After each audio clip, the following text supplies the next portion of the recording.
nowadays I use a substance called alum.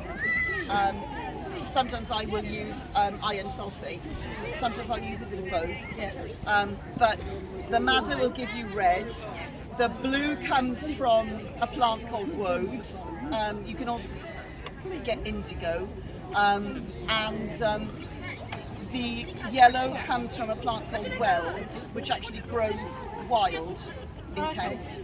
And of course, once you've got your red, blue and yellow, you can then over dye and get green, which is why green was actually quite an expensive substance to dye, because you've got to dye it twice.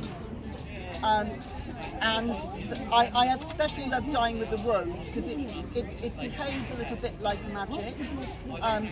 You put it into the dye pot and you pull it out, and it looks like a kind of sludgy, grey, green yuck. But what happens is oxidization. As soon as the air touches it, it starts to become blue in front of your eyes. It's absolutely fantastic. It's absolutely amazing. And and then of course you can over dye yellow with blue and get green.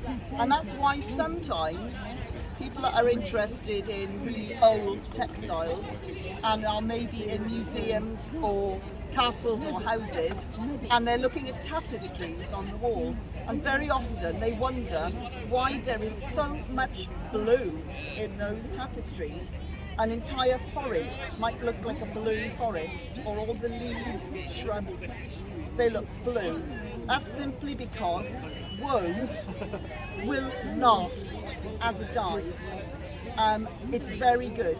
It doesn't react badly to sunlight, but weld will fade.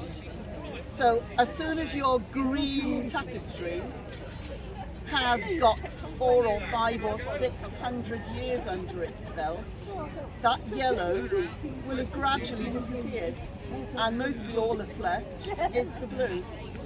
In fact, I did an experiment as well with this.